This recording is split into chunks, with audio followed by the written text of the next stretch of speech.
นะโมตัสสะภะคะวะโตอะระหะโตสัมมาสัมพุทธัสสะนะโมตัสสะภะคะวะโตอะระหะโตสัมมาสัมพุทธัสสะอริยทรัพย์จากพ่อแม่ทรัพย์อันใดเล่าจะเท่าชีวิตลูกจงคิดจงจำคำสั่งสอนเมื่อร่ำรวยมียศเพึงสังวร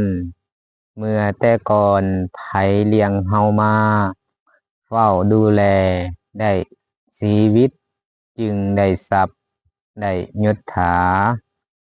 ยามมัวบ่าลุ่มหลงลืมพ่อแม่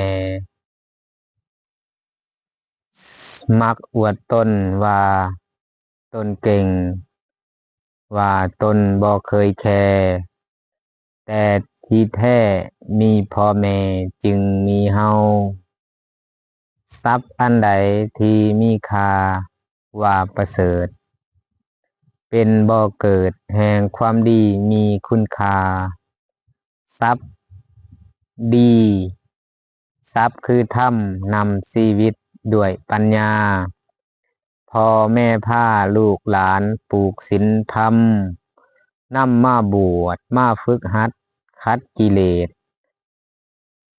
อาศัยเพศพรหมจรรย์มันศึกษาเจริญธรรมนำลุงนำหุ่งเฮืองเรื่องปัญญาลูกกลับมา